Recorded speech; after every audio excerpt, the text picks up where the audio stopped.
حي على الفلاح.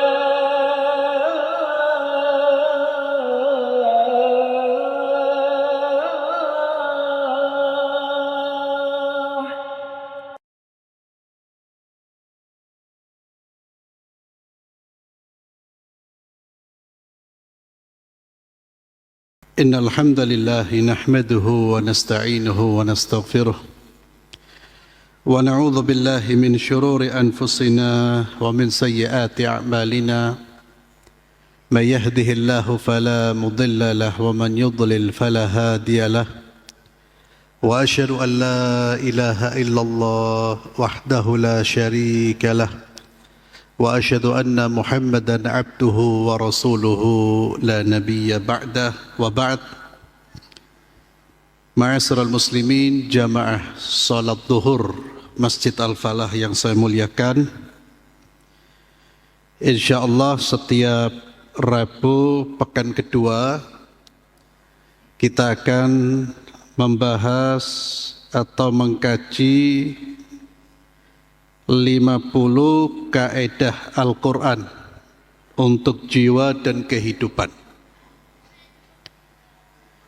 Ini merupakan judul buku dari tulisan Syekh Dr. Umar Al-Muqbil.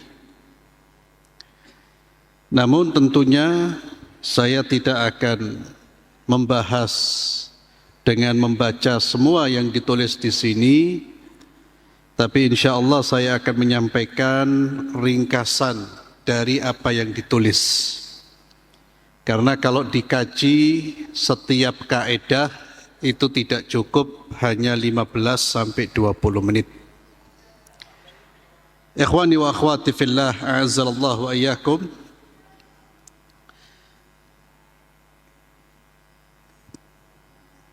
Al-Quranul Karim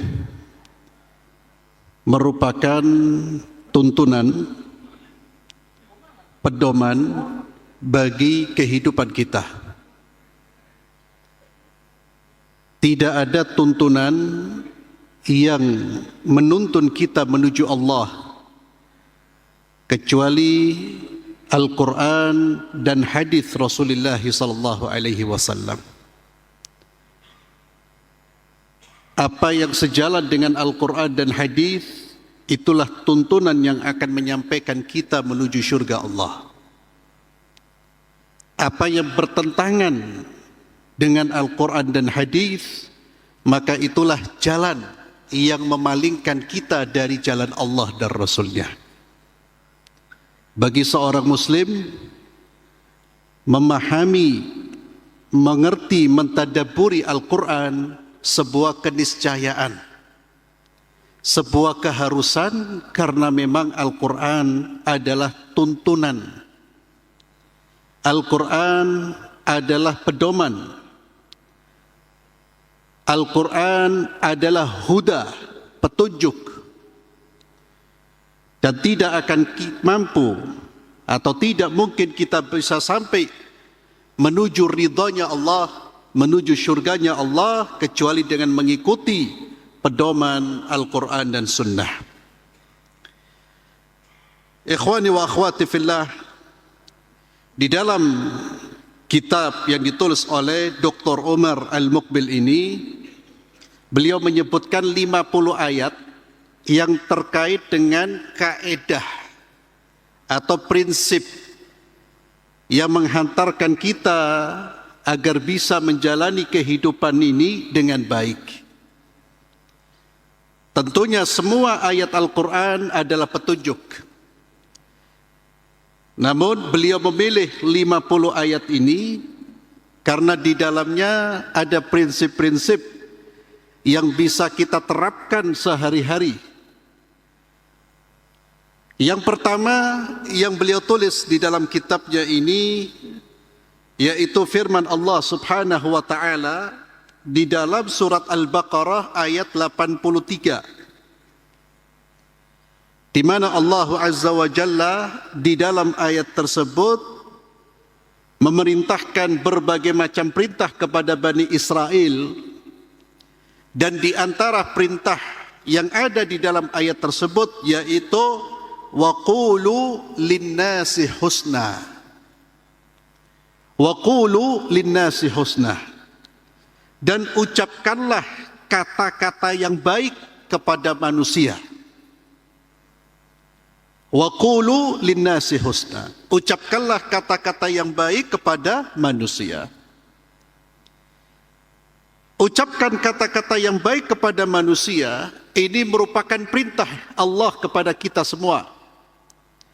Dan inilah prinsip dalam kita melakukan komunikasi verbal dengan orang lain.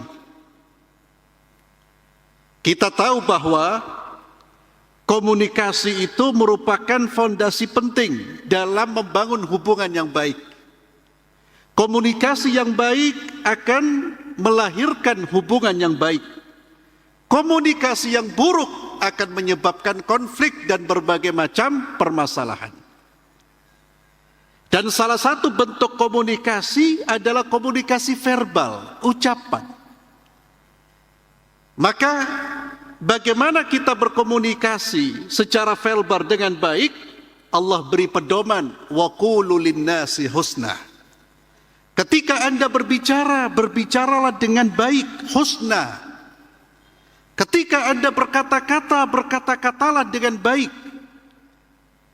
Dan ayat ini memerintahkan kita untuk menyampaikan kata-kata yang baik kepada siapa? Linnas, kepada manusia. Baik dia Muslim atau bukan Muslim, semua manusia. Wa qulu linnasi husna. Ma'asyiral muslimin, perintah untuk mengucapkan kata-kata yang baik itu diulang di beberapa ayat di dalam Al-Quran.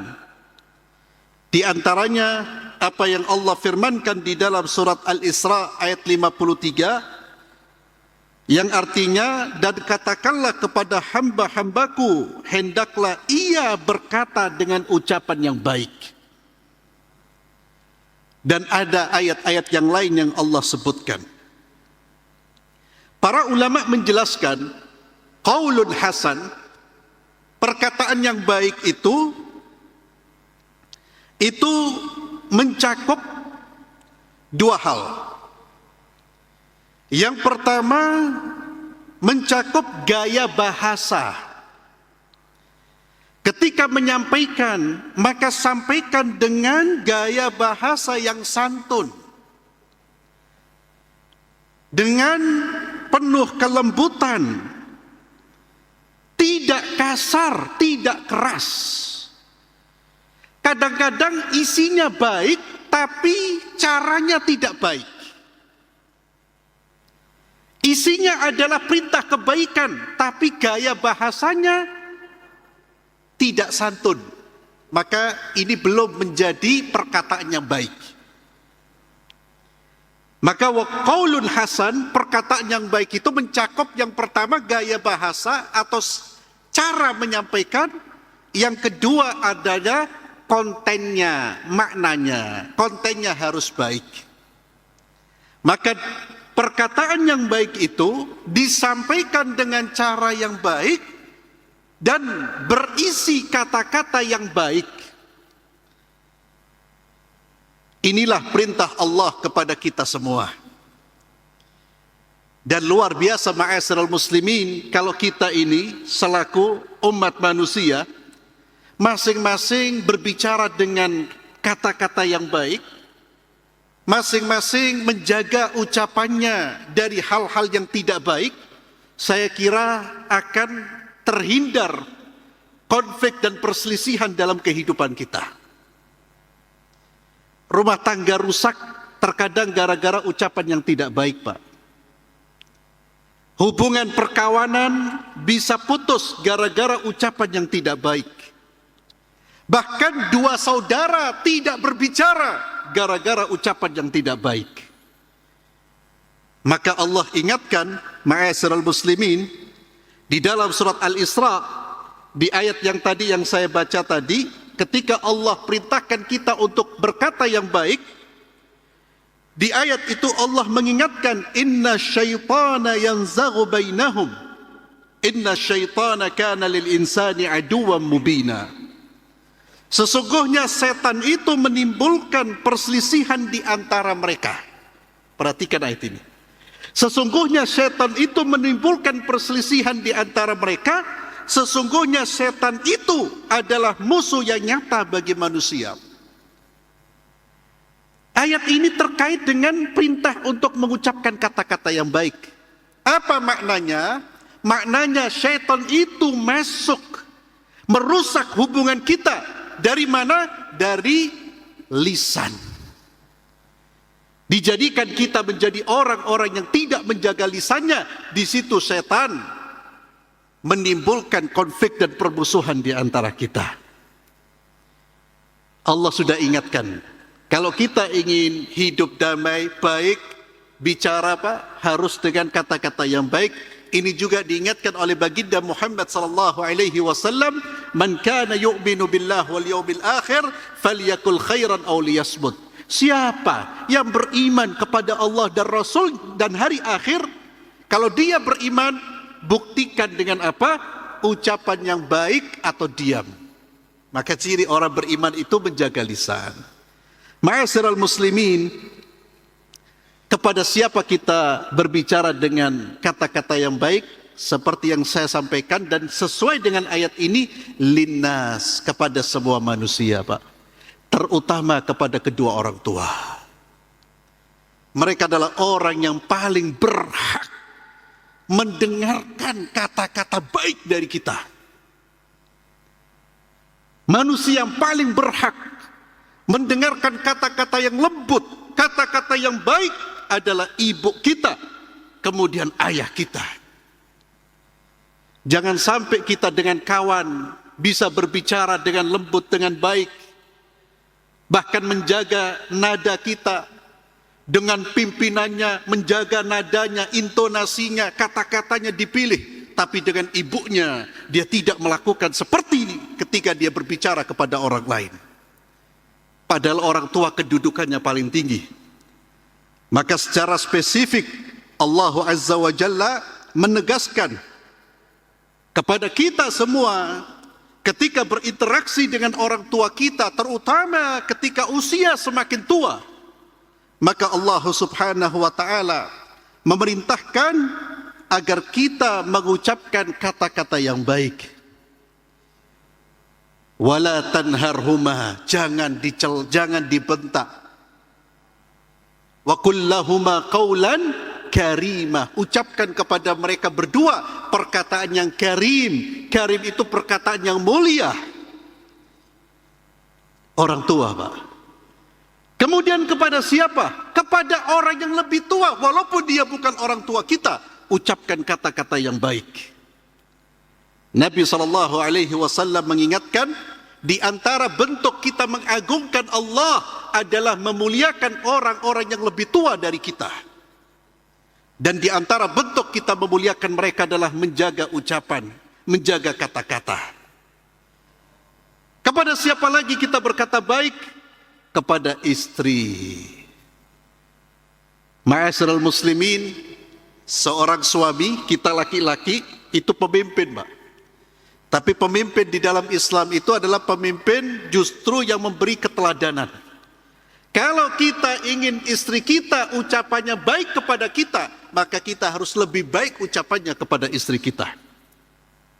Wa qulu linnasi husna. Kalau Allah perintahkan kita untuk bicara yang baik kepada manusia, apalagi kepada istri sendiri. Demikian pula seorang istri, wahai kaum wanita, berbicaralah dengan sopan, dengan santun kepada suamimu. Tidak ada kata-kata yang tidak baik. Kalaupun terlontar kata-kata yang tidak baik, Pak, segera kita minta maaf. Mungkin terkadang keluar dari lisan kita kata-kata yang kurang baik, segera minta maaf. Kenapa? Karena kita melanggar aturan Allah. Wa qulu linnasi husna. Demikian pula dengan anak-anak kita. Wa qulu linnasi husna, ucapkanlah ucapan yang baik. Ma'asyiral muslimin, ini ayat yang pertama yang disampaikan oleh Syekh Umar Al-Muqbil, yaitu terkait dengan kata-kata yang baik. mari kita terapkan dalam kehidupan kita. Mari kita berbicara, pilih kata-kata yang baik. Kata-kata yang baik itu apa? Kata-kata yang tidak ada keburukan di dalamnya. Tidak ada hinaan, tidak ada celaan, tidak ada merendahkan.